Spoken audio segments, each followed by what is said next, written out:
Hello, and welcome to another edition of Checked Out, a CHPL podcast hosted by me, Joe Armstrong.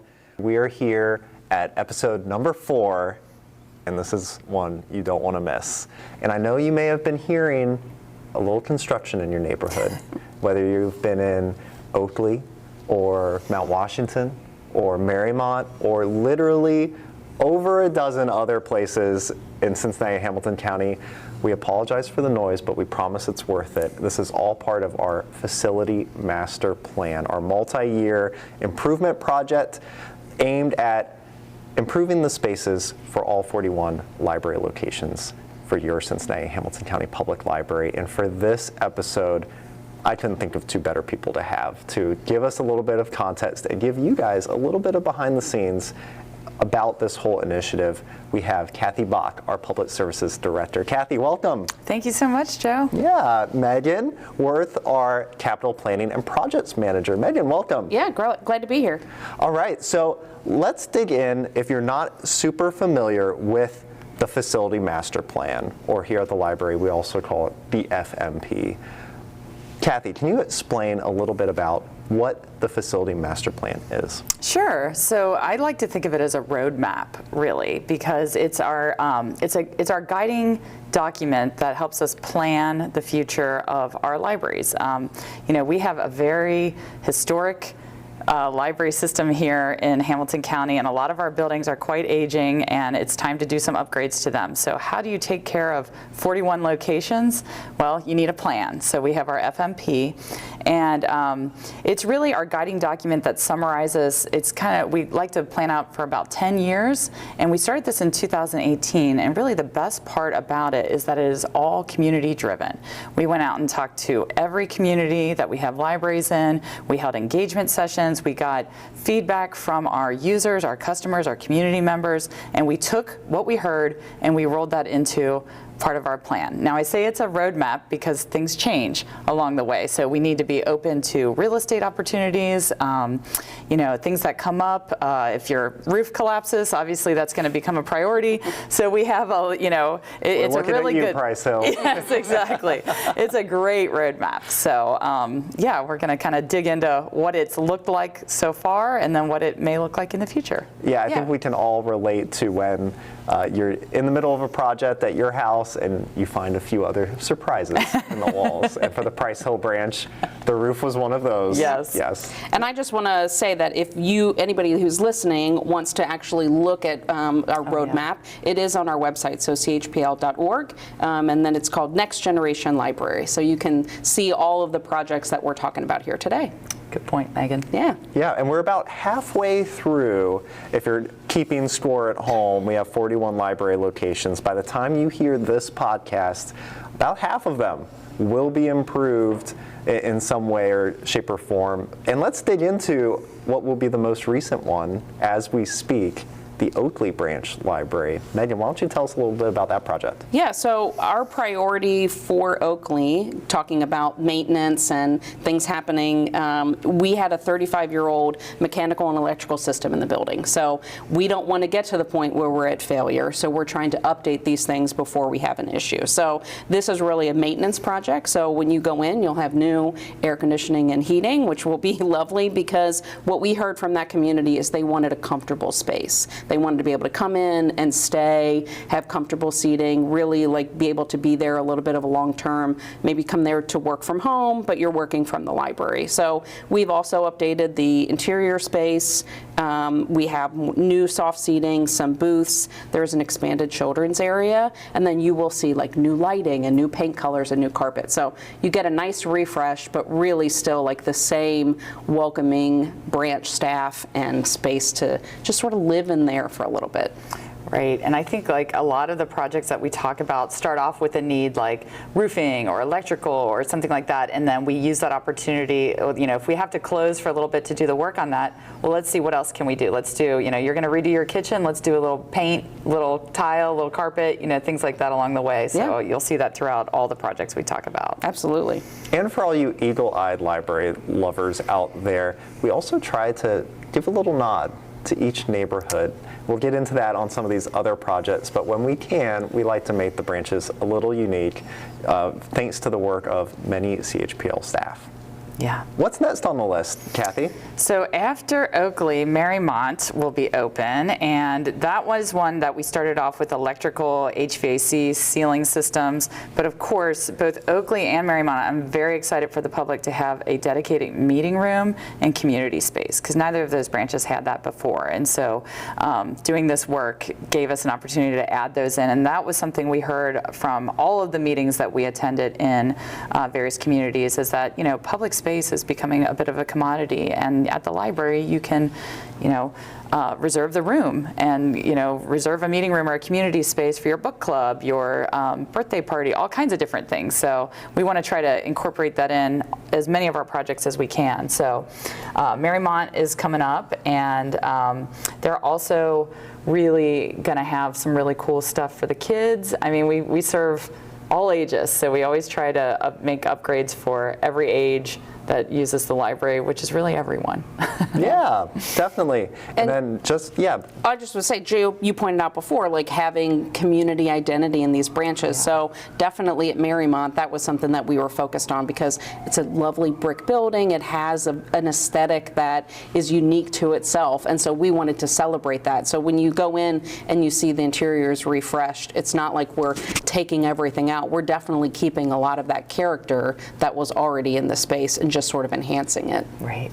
Speaking of character, there's what I think is an iconic establishment in Mount Washington, and that is the Mount Washington Branch Library. Kathy, tell us a little bit about what's happening there. Yeah, so it is iconic, but I just want to point out that their HVAC system was also like over 55 years old, so it needed a little... Iconic in a different way. Yeah. Needed a little, you know, TLC in that regard, so that gave us an opportunity to get in there and do some electrical upgrades and get some new lighting.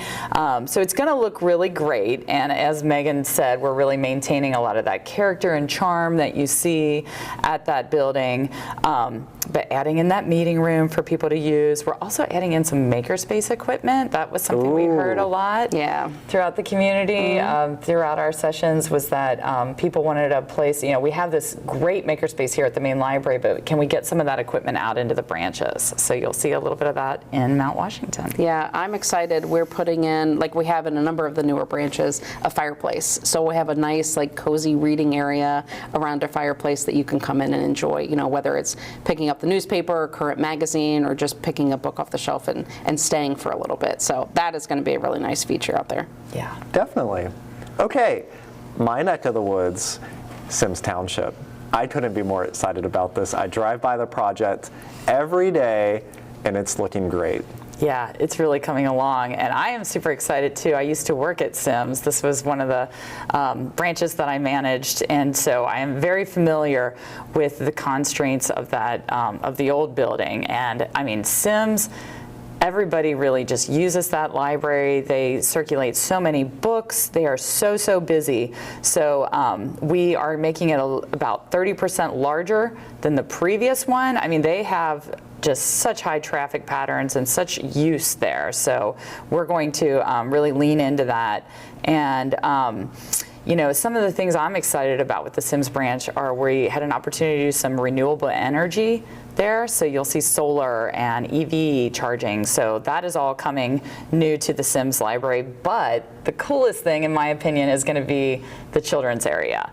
We have so many kiddos using Sims, and so we have added a really robust you know, play structure for them. And I don't want to give too much away, but it's going to be cool. Yeah, it's going to be really great. And I think too, like, providing a number of different spaces for people to use. So there is children's play, but there's also still a really robust children's collection there, some quiet seating area, and then in the adults it's study rooms, but also quiet work areas, community space, and meeting rooms. So it's really providing like a lot of different places in one building. Yeah, everybody can use the library in the way they want to use it. Exactly, yeah. And let me tell you, I think I'm getting on the construction crew's nerves out there because I'm banging on the fence, I'm peeking through the Now, whole... Joe, you stay off of the construction I site. know. Megan has to tell me at least once a week, get off the fence. Get off You're the going to have fence. to wait for the children's play area to open so you can climb on that. Oh my gosh, I can't wait. My full family's excited for Yeah. it. Good. It's going to be good. There's another branch, speaking of families and neighborhoods, this is a community institution, the Avondale Branch Library, and there's some really important work going on there. Yeah, we have been looking at redoing the Avondale branch for a while, and so one of the things that we really need to do are maintenance things. So it is the HVAC system, because it is a old building, has a lot of character, but it needs things like waterproofing the foundation, things that you don't necessarily see when the project is finished, but allows us to do these projects and use the spaces like we need to. So one of the things that we really are excited to be putting into Avondale is we're going to utilize the lower level, which really has been staff space up until now. So we'll be adding program space and meeting rooms, which is one of the things that we heard from the community, is more space that they can reserve and use. We're also planning an accessible and approachable front entrance. So there'll be a ramp up from the sidewalk. There'll be kind of a plaza area. Again, outside space that the library can use, but also just a welcoming facade so people feel like they are encouraged to come in and join, the activities that are happening in the library. So a lot of the upgrades that we're doing are lighting upgrades and electrical and mechanical, but also listening to what the community needed at our community session and including some of those program spaces inside. Yeah, and that was another one where we heard that they wanted to have some maker equipment there, so we're able to add that into the community room. And you mentioned the accessibility. So like at Avondale, the front entrance was not accessible. So we're working to resolve that. And accessibility is one of our guiding principles because we want everybody to use the library in the same way. So. Definitely, and I can't wait to see what comes out of that makerspace. Anyone who's been to the Avondale branch before just sees that building is bursting with creativity. Yeah. There's art, there's photos, all of these things in the branch, and the makerspace is just going to take that to the next level. Yeah, for sure. Can't wait.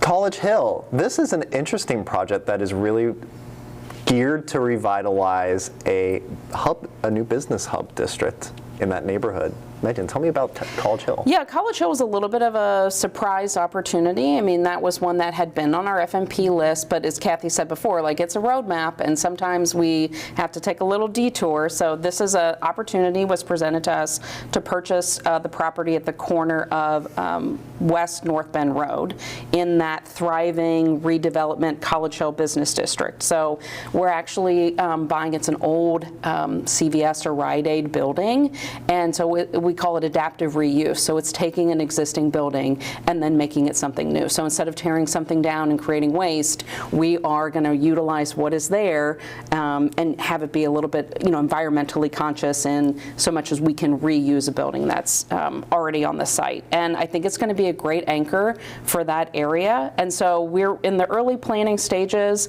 but I think this is a great example of like listening to the community and what they need and really putting in what that location needs. So it's early stages, but we're working on it. Yeah, and we'll touch on that reuse and sustainability with some of these projects and a couple other ones that we've had great success with like Deer Park. And I'm really proud of that with how sustainable it is, but also another great feature of it is all the parking. Yeah. A lot of our older buildings just don't have dedicated parking, but if you are able to reuse a space, like in a strip mall or like on a corner lot like that, like it is really expands our parking for our customers, which is something else we've heard that they need more of. Yeah. Speaking of more, Miami Township is looking like a very exciting project. Megan, tell us about that. Yeah, Miami Township, that's another one where we purchased a piece of property. This one is a blank property, so we are going to be building the building from the ground up. It is on the corner of Cleves Avenue and South Miami Avenue. And again, this is another one where we're in the planning stages. So you'll drive by and it's an empty lot, but things are happening behind the scenes. It's not just a blank slate. So we're in the process. Will be a new building. building and parking lot there. And we are preparing it with sort of ease of access in mind. Kathy talked about the tenet of accessibility being really important to us. So it'll be, parking spaces and walkways that are get you into the building safely. And then one of the focuses that we really are putting into this space is gathering for the community. So there is a community room, there are study rooms, but there's also some flexible space where people in the community of different ages can get together and, maybe there's a program or there's something happening, or even if it's a spontaneous interaction, that we've got space for that. And Kathy brought up the makers equipment earlier. This is another branch where we're going to be bringing some of that makers equipment. So you'll be able to go in and staff will be able to help you. A number of different things you can utilize that maybe you don't have at home, but that we can provide with the library. I love that. And if you're as excited as I am for any of these projects, you can always find the latest information on our website, chpl.org. With that, we'll take a quick break. See you on the other side. Visit your favorite arts, cultural, and recreational attractions in Hamilton County for free with a Discovery Pass. With your library card, you can reserve a Discovery Pass for 15 local attractions, including the Cincinnati Museum Center and American Sign Museum. Learn more at chpl.org. To expand access to STEM-related learning tools and materials, the library has partnered with the Library Foundation and Dean Regas to circulate 15 telescopes for use by library card holders. Telescopes are available at 15 locations, and each can be checked out for a 7-day loan period. Learn more at chpl.org.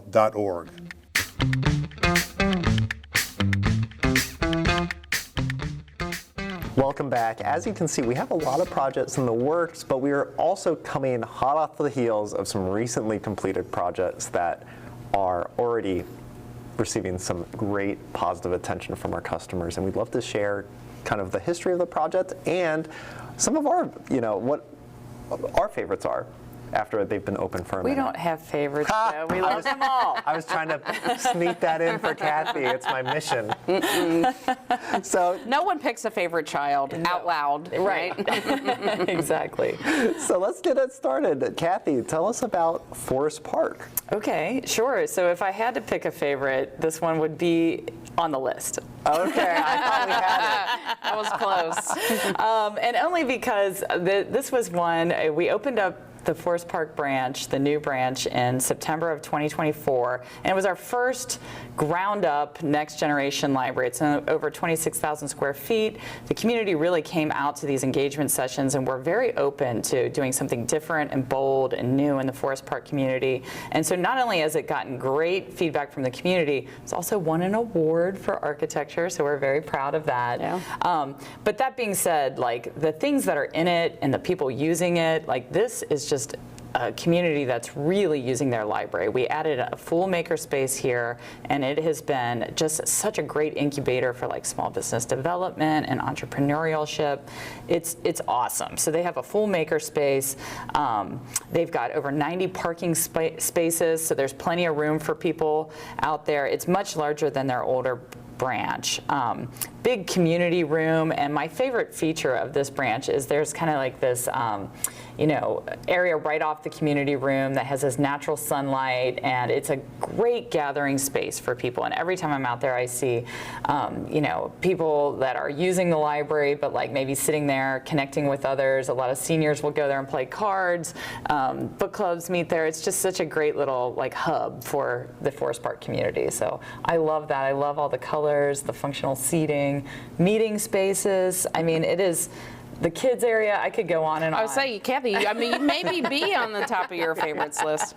I think that we talked just a little bit about it's Sims, where it's going to have spaces for everybody, right, however you want to use a library. And I feel like Forest Park is a great illustration of that. There are study rooms, there is the maker space, there are community rooms and meeting rooms, but then there's also like some computers for the teens so they can do some gaming together, and there's children's area that's play, but also areas for the large collection that they have. So there's a little bit of everything for everybody there. So again, I'm not going to say it's my favorite, but it was the first project I worked on, and it has a very special place in my heart. Mine too. It is, if you want to see an example of a truly next generation library, this is it. Yeah, Head on get over out to there, Forest Park. visit it. We talked a little bit College Hill, fulfilling kind of this reuse model of an existing building. Mount Healthy. Tell us about that, Megan. That is a perfect example. It's another reused retail space.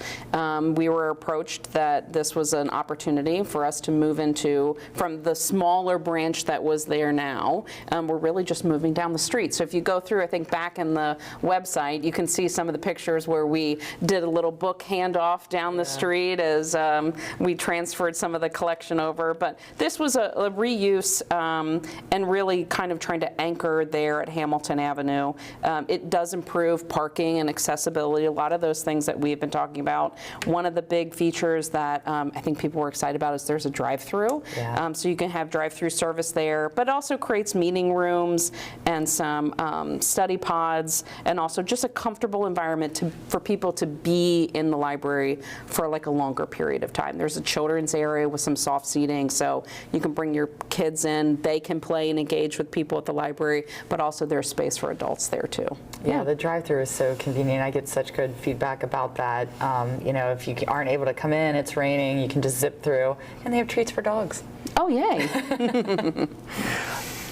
Another project that was recently wrapped up in May of this year was the Cheviot branch. Kathy, tell us about Cheviot. Yeah, so Cheviot was actually the library that I grew up going to as a child, so I was really excited to see this project come along as well. It is, that building was built in the style of the neighborhood, so we really wanted to keep sort of that, you know, the true form of the building and not do anything like too crazy or drastic to the exterior, because it was built to fit in with the neighborhood. So I think this is one that I'm really proud of. We've maintained that beautiful exterior aesthetic, but then we've made it fully accessible. So going in there as a kid, you know, you had to go downstairs to use the restrooms or go downstairs for a program, and that was not great. And I'm sure it's not great for older folks who, you know, stairs are a challenge for. So getting an elevator on there and adding a meeting space upstairs, it's just been a game changer. We flipped the children's and adult collection and added a cozy fireplace, and like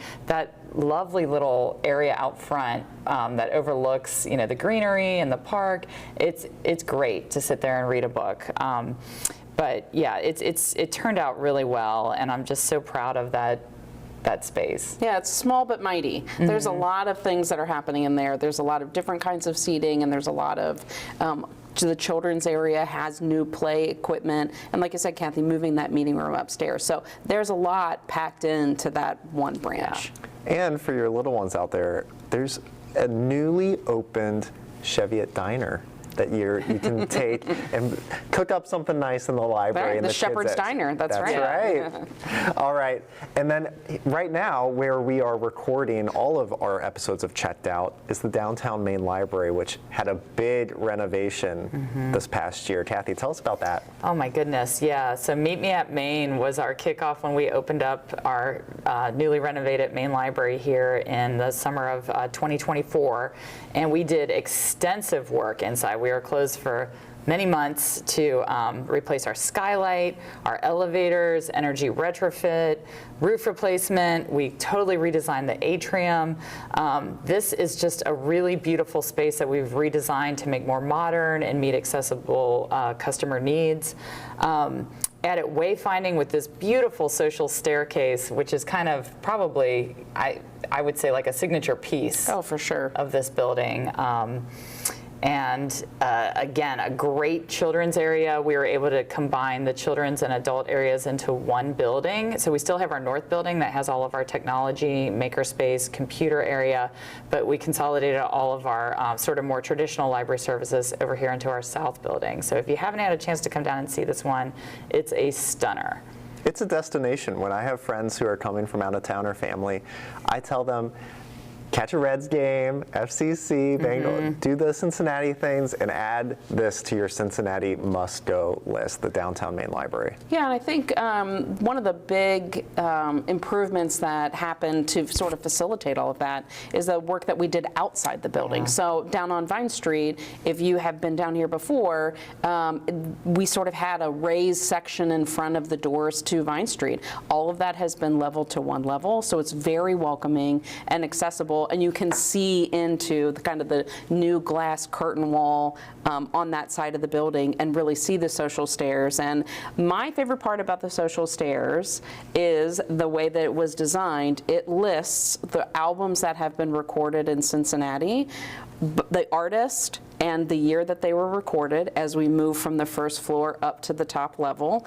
And then they are color-coded by genre of music. And there is a Spotify playlist that you can go and check out. And so you can hear all of those albums that you can see when you come in and visit the library. Yeah, the staircase is really like an art piece in and of itself. And Yeah. it's just so fun to see. It's kind of like Cincinnati's jukebox, is how I like to think of it. Oh, I like that. And it's not uncommon to see folks doing a little dance as they're going up and down the stairs, listening to those songs that you can borrow for free from your library. Great. So thank you both for this quick rundown of recent FMP projects. We'll be back for my favorite segment right after this. Ugh, streaming services are so expensive. Have you considered using Canopy through the library? I haven't heard of that service. What is it? Canopy is a film streaming service that's free with your CHPL library card. Stream over 3,000 free movies, documentaries, world and indie films, classic cinema, shorts, educational videos, and kids shows. Learn more at chpl.org. Oh, that sounds wonderful. I'm cutting my expensive streaming service right now. Do you need a private space for studying or a meeting? Cincinnati and Hamilton County Public Library offers free meeting and study rooms for reservation. Available at most library locations. Learn more at chpl.org.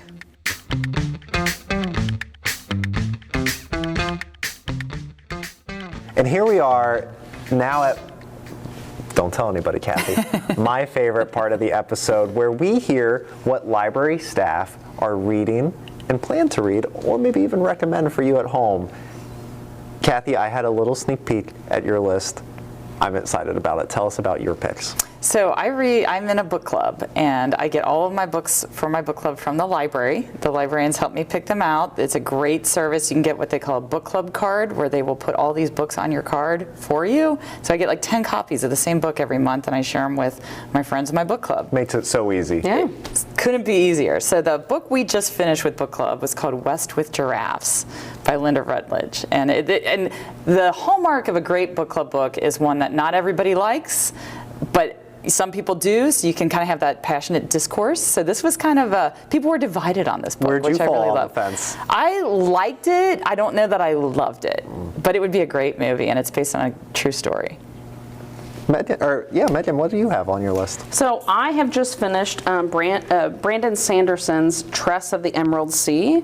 I know that he has a lot of books that are in series, so it's a story over several books. But this is a one-off, which for me was easier to finish because I'm not locked into multiple books to have the whole story. So yeah, it was an adventure story. I really liked it. I've had the chance to read this. I just got through another of Sanderson's books that are a little longer. Yes. But this is one of my favorites because my all-time favorite book is The Princess Bride. Yeah. And this has a lot of shades Yes. of Princess Bride in it, so I finished that in just a few days. Absolutely. Kathy, what's the other one you have on your list? Well, I'm adding that one to my list now, You which have just to. gets longer and should. longer. But my book club is going to read My Friends by Friedrich Bachman. And Friedrich Bachman was down here at the main library this past May. We had over 500 people here, and we would not have been able to have that program without our new building. So I'm very excited to read his new book. He talked about it there, and my book club is we're all gonna read it together. It was standing room only to get in to see him. He was Yeah. a great speaker. I can't wait to hear what you think about it, Kathy. Yeah. Megan, what's the second one on your pick? So I have a second book lined up, but I also have sent in a request to our book hookup. So if you're unfamiliar, there is a link on the website, and you can put in what you like to read, books that you have enjoyed. You give some criteria, and then librarians here at the library will make suggestions on books that you should check out. So I have a request in there, but in the meantime, one of the other things on my to-be-read list is the comedian Stephen Fry has put together a book of modern Greek myths. So he's gone back and sort of reimagined some of these myths, and it's called Mythos. So that is on my to-be-read list. Gosh, my list just keeps getting longer. It's hard. It's hard to have enough time, but... Let me recommend the audiobook. Oh, yeah. That's a great idea. Hit that. Stephen Fry, a great yeah. narrator. I think that would be wonderful. If you're into Greek mythology, pick this one up. Megan, you're in for a treat. Yes, it's one of my favorites.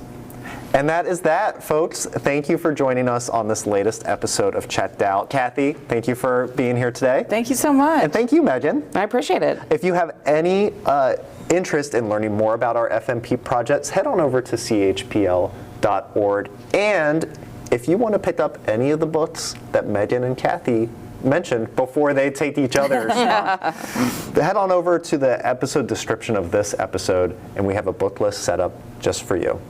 And that's it for this episode. We will see you next week on Checked Out. Thanks for listening.